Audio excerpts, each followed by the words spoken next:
5월 26일 아침 말씀 묵상을 시작합니다. 오늘 우리에게 주시는 하나님의 말씀은 창세기 47장 27절로 48장 7절입니다. 창세기 47장 27절로 48장 7절까지의 말씀입니다. 이스라엘 자손은 이집트의 고센 땅에 자리를 잡았다. 거기에서 그들은 재산을 얻고 생육하며 번성하였다. 야곱이 이집트 땅에서 17해를 살았으니 그의 나이가 147살이었다. 이스라엘은 죽을 날을 앞두고 그의 아들 요셉을 불러놓고 일렀다. 네가 이 아버지에게 효도를 할 생각이 있으면 너의 손을 나의 다리 사이에 넣고 네가 인애와 성심으로 나의 뜻을 받들겠다고 나에게 약속하여라. 나를 이집트 땅에 묻지 말아라. 내가 눈을 감고 조상들에게로 돌아가면 나를 이집트에서 옮겨서 조상들께서 누우신 그곳에 나를 묻어다오. 요셉이 대답하였다. 아버지 말씀대로 하겠습니다. 야곱이 다짐하였다. 그러면 이제 나에게 맹세하여라. 요셉이 아버지에게 맹세하니 이스라엘이 침상맡에 엎드려서 하나님께 경배하였다. 이런 일이 있은 지 얼마 되지 않아서 요셉은 아버지의 병환 소식을 들었다. 요셉은 두 아들 므낫세와 에브라임을 데리고 아버지를 뵈러 갔다. 야곱 곧 이스라엘은 자기의 아들 요셉이 왔다는 말을 듣고서 기력을 다하여 침상에서 일어나 앉았다. 야곱이 요셉에게 말하였다. 전능하신 하나님이 가나안 땅 루스에서 나에게 나타나셔서 거기에서 나에게 복을 허락하시면서 나에게 이르시기를 내가 너에게 수많은 자손을 주고 그 수가 불어나게 하겠다. 내가 너에게서 여러 백성이 나오게 하고 이 땅을 너의 자손에게 주어서 영원한 소유가 되게 하겠다 하셨다. 내가 너를 보려고 여기 이집트로 오기 전에 네가 이집트 땅에서 낳은 두 아이는 내가 낳은 아들로 삼고 싶다. 르우벤과 시므온이 나의 아들이듯이 에브라임과 므낫세도 나의 아들이다. 이 두 아이 다음에 낳은 자식들은 너의 아들이다. 이 두 아이는 형들과 함께 유산을 상속받게 할 것이다. 내가 밧단을 떠나서 고향으로 돌아올 때에 슬프게도 너의 어머니 라헬이 가나안 땅에 닿아와서 조금만 더 가면 에브라스에 이를 것인데 그만 길에서 세상을 떠나고 말았다. 나는 너의 어머니를 에브랏 곧 베들레헴으로 가는 길 옆에 묻었다. 아멘. 살아계신 하나님의 말씀입니다. 아멘. 할렐루야. 오늘도 우리와 함께 하시며 우리에게 말씀 주시는 주님을 찬양합니다. 오늘 주시는 말씀 우리 꽉 붙들고 주님 이끄시는 대로 끝까지 함께 동행하는 우리 모든 성도들 다 되시기를 주님의 이름으로 간절히 축복합니다. 오늘 말씀 속에 야곱의 가족은 애굽 고센 땅에 정착하게 되고 그곳에서 생육하고 번성하게 됩니다. 오늘 말씀 27절을 먼저 보시면 이스라엘 자손은 이집트의 고센 땅에 자리를 잡았다. 거기에서 그들은 재산을 얻고 생육하며 번성하였다 라고 말씀합니다. 하지만 시간이 흐르며 야곱은 자신의 죽음이 가까워졌음을 알게 됩니다. 야곱은 요셉을 불러 자신을 애굽에 묻지 말고 조상들이 잠든 가나안 땅에 장사해 달라고 부탁을 하지요. 29절 마지막 말씀을 보면 나에게 약속하라고 말하면서 나를 이집트에 묻지 말아라 라고 말합니다. 그리고 이후에 병든 야곱은 요셉과 그의 두 아들 므낫세와 에브라임을 만나 축복하게 됩니다. 그리고 자신의 인생을 돌아보며 이렇게 말합니다. 우리 48장 3절 말씀을 보면 이렇게 말씀하고 있는데요.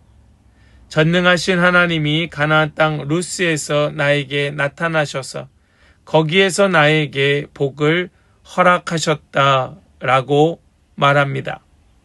야곱은 죽음을 앞두고 재산이나 성공을 이야기하지 않습니다. 그의 마지막 시선은 하나님의 약속에 머물러 있습니다. 오늘 본문은 인생의 마지막 순간에 무엇이 가장 중요하게 남는지 또 남아야 하는지를 우리에게 보여줍니다. 우리의 마지막 시선에 머물러야 할 것이 무엇일까요? 그것은 하나님의 약속이 되어야 할 줄로 믿습니다. 먼저 오늘 말씀 속에 하나님은 우리의 인생을 끝까지 붙드시는 분이라고 말씀하고 있습니다. 야곱의 인생은 결코 평탄한 인생이 아니었습니다. 형 에서를 속였고 도망자의 삶을 살았고 라반에게 속임을 당했고 사랑하는 라헬을 잃었고 또 요셉을 잃은 줄 알고 오랜 세월을 울었던 삶이 야곱의 삶이었습니다. 야곱의 삶은 속고 속이는 인생이었고 상처와 눈물로 얼룩진 인생이었습니다. 그런데 그의 인생의 끝자락에서 야곱은 실패를 이야기하지 않습니다. 그는 하나님을 이야기합니다. 우리 3절을 다시 보시면 야곱은 이렇게 말합니다. 전능하신 하나님이 그 인생의 마지막 자락에서 야곱의 입술에서 고백된 그 이름은 그 어떤 누구가 아닌 전능하신 하나님을 붙들고 이야기하고 있는 것을 보게 됩니다. 여러분, 여기에서 우리는 놀라운 사실을 보게 됩니다. 야곱은 자기의 인생을 자기의 능력으로 설명하지 않는 겁니다. 하나님의 신실하심으로 해석하고 있는 거예요. 사실 우리는 인생을 살면서 왜 이런 일이 나에게 생겼을까? 왜 이렇게 힘이 들까? 왜 나는 이렇게밖에 살 수 없을까? 수많은 질문들을 하게 됩니다. 하지만 시간이 지나서 하나님 안에서 나의 인생을 돌아보면 하나님은 한 번도 우리를 놓치신 적이 없다는 사실을 깨닫게 되는 겁니다. 로마서 8장 28절의 말씀을 보니까 이렇게 말씀합니다. 하나님을 사랑하는 사람들, 곧 하나님의 뜻대로 부르심을 받은 사람들에게는 모든 일이 서로 협력해서 선을 이룬다는 것을 우리는 압니다. 아멘, 아멘. 우리는 순간을 봅니다. 하지만 하나님께서는 그 인생 전체를 보고 계십니다. 뿐만 아니라 그 인생을 붙들고 계십니다. 여러분 믿으시기 바랍니다. 또한 하나님은 세상 성공보다 약속을 더 중요하게 여기고 계십니다. 야곱은 애굽에서 편안하게 살 수 있었습니다. 기근 속에서도 가족은 보호받고 있었습니다. 하지만 야곱은 죽기 전에 분명하게 이야기합니다. 우리 47장 29절 말씀을 보면 이렇게 말씀하지요. 이스라엘은 죽을 날을 앞두고 그의 아들 요셉을 불러놓고 일렀다. 네가 이 아버지에게 효도를 할 생각이 있으면 너의 손을 나의 다리 사이에 넣고 네가 인애와 성심으로 나의 뜻을 받들겠다고 나에게 약속하여라. 나를 이집트에 묻지 말아라. 아멘. 야곱은 요셉에게 나를 이집트에 묻지 말라고 말합니다. 왜요? 야곱의 마음은 여전히 하나님의 약속의 땅을 향하고 있었기 때문입니다. 그 마지막 순간 하나님을 바라보고 있었던 야곱은 그 약속의 땅에 마음을 두고 있었다는 겁니다. 애굽은 편안한 곳이었고 편리한 곳이었습니다. 그러나 약속의 땅은 아니었던 겁니다. 이건 굉장히 중요한 영적 메시지입니다.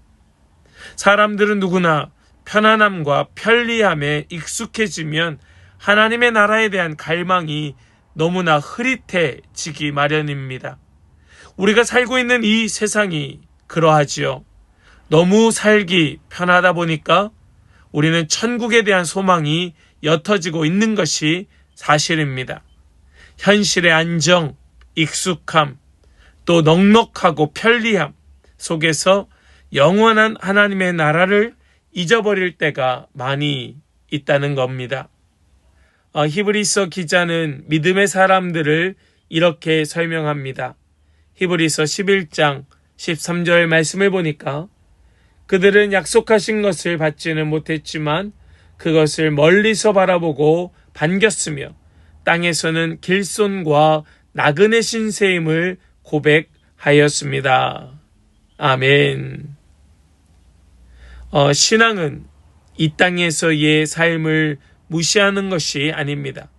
하지만 이 땅이 전부가 아니라는 사실을 절대로 잊어버리지 아니하고 기억하며 살아가는 것이 신앙인 거예요. 우리는 이 땅을 길손과 나그네 신세로 살아야 하는 겁니다.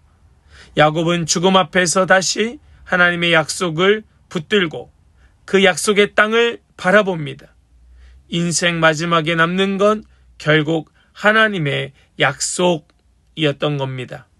하나님께서는 그 마음을 야곱에게 부어주시고 야곱으로 하여금 그 약속의 땅을 소망케 하여 주셨던 겁니다. 여러분의 마음은 약속의 땅 하나님의 나라에 가 있습니까? 그저 이 땅의 편리함과 안락함에 머물러 있지는 않습니까? 우리 그 마음의 중심에 항상 하나님의 나라를 꿈꾸고 소망하며 살아가는 우리 모든 성도들의 복된 삶이 될 수 있기를 간절히 축복합니다. 또한 하나님은 어떤 분이신가? 죽음 앞에서도 약속을 이어가시는 분이시다 말씀합니다. 야곱은 늙고 병들었습니다. 인간적으로 보면 끝이 가까워지고 있습니다. 그런데 본문 분위기는 절망적이지 않습니다. 도리어 그 가운데에 축복이 흘러가고 있습니다. 야곱은 요셉의 두 아들을 불러다가 축복하기 시작합니다. 요셉을 축복하고 므낫세와 에브라임을 축복합니다. 이 축복의 장면이 정말 그 한 인생의 마무리하는 그 시점에서 얼마나 아름답게 보이는지 모릅니다. 우리는 그 마지막 순간에 어떻게든 더 살려고 발버둥 치는 모습을 많이 보아왔고 죽기 싫어서 그렇게 고통스러워하는 모습을 보는 것이 익숙합니다. 그러나 오늘 이 장면에서 야곱은 도리어 남은 세대를 축복하면서 그 세대가 계속해서 하나님의 약속의 세대로 이어지기를 바라는 모습을 보고 있는 겁니다. 사랑하는 성도 여러분, 우리의 마음의 중심이 이러할 수 있기를 간절히 소망합니다. 우리가 정말로 마지막 순간에 해야 할 유일한 사명이 있다면 그것은 아직 주님을 알지 못하는 그 세대가 정말로 거룩한 복음의 세대로 일어설 수 있도록 축복하는 일이 우리의 사명이 되어야 할 것입니다. 인간은 늙어가지만 하나님의 언약은 늙지 않습니다. 예수님은 그 십자가 앞에서도 제자들에게 약속하십니다. 우리 마태복음 28장 말씀을 보겠습니다. 내가 너희에게 명령한 모든 것을 그들에게 가르쳐 지키게 하여라. 보아라, 내가 세상 끝날까지 항상 너희와 함께 있을 것이다. 아멘. 사람은 끝이 있습니다. 그러나 하나님의 약속은 끝이 없습니다. 우리 그 끝없는, 다함없는 하나님의 약속, 그것을 기억하면서 나에게서 끝나는 것이 아닌 이어가는 약속으로 삼는 우리 모든 성도들 그 복된 삶이 될 수 있기를 간절히 소망하며 축복합니다. 오늘 본문은 우리에게 아주 중요한 질문을 던집니다. 인생의 끝에 무엇이 남는가? 여러분은 그 인생의 끝에 무엇을 남기시겠습니까? 돈? 아니면 명예?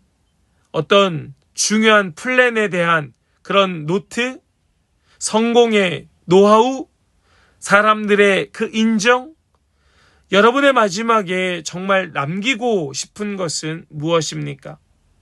야곱은 죽음을 앞두고 하나님의 약속을 붙들고 그 약속을 소망하는 그 모습을 후대에게 남겨주었습니다. 그렇다면 지금부터 하나님을 가장 중요한 분으로 붙들고 살아가기를 소망하는 우리의 모습 또한 그 약속이 우리 손에 붙들려 있고 그 약속을 이어가는 삶이 우리의 삶이 되어야 하지 않겠습니까? 야곱은 자신의 삶만 생각하지 아니하고 그 오고 오는 세대를 하나님의 약속으로 넘겨주려 하였습니다. 우리 모든 성도들의 그 신앙의 여정은 바로 이 야곱과 같을 것입니다. 흔들리고 넘어지고 때로 실패하고 두려워할 수도 있겠지요. 지금 보면 미약하고 지금 보면 미흡하고 지금 보면 아무것도 아닌 것처럼 보일 수도 있습니다. 우리는 지금을 보지만 하나님은 그 인생 전체를 보십니다. 그리고 그 인생 전체를 붙들고 약속으로 이끌고 계시는 그 하나님, 우리 오늘 이 하루가 그 하나님을 더 깊이 바라보며 하나님과 동행하는 그렇게 약속을 붙들고 하나님의 나라를 꿈꾸는 우리 모든 성도들의 복된 하루가 될 수 있기를 주님의 이름으로 간절히 축복합니다. 아멘. 우리 함께 더 깊은 묵상으로 함께 나아가길 원합니다. 지금 내 삶에서 가장 중요하게 붙들고 있는 것은 무엇입니까? 나는 이 땅의 편안함보다 하나님 나라의 약속을 더 사모하며 살아가고 있습니까? 내 삶은 다음 세대에게 어떤 믿음의 모습을 남기고 있습니까? 우리 이러한 질문들을 마음에 새기면서 함께 더 깊은 묵상으로 나아가길 원합니다. 함께 묵상으로 나아가겠습니다.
우리 이제 결단으로 함께 기도하기를 원합니다.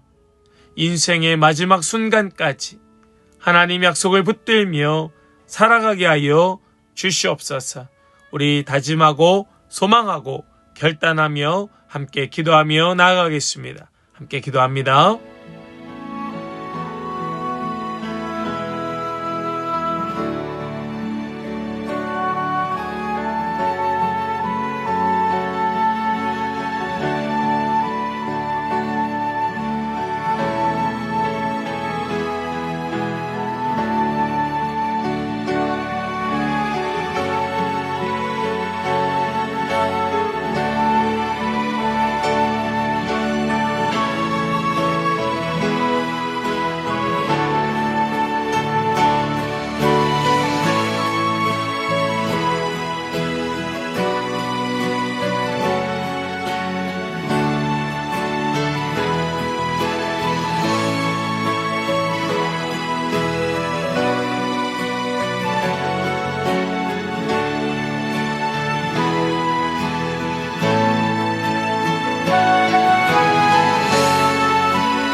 이제 제가 기도하고 오늘 아침 말씀 묵상을 마치겠습니다.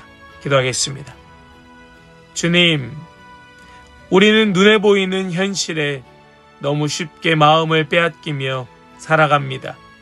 세상의 안정과 성공이 전부인 것처럼 살아갈 때도 많이 있습니다.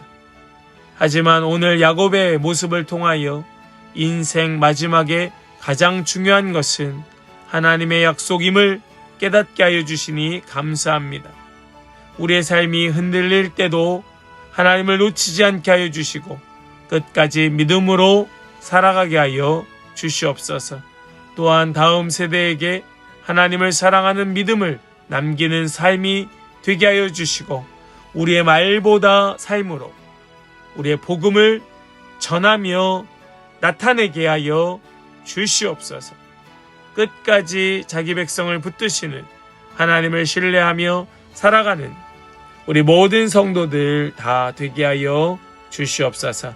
믿고 감사 찬송 드리며 우리 주 예수 그리스도의 거룩하신 이름으로 기도하옵나이다. 아멘.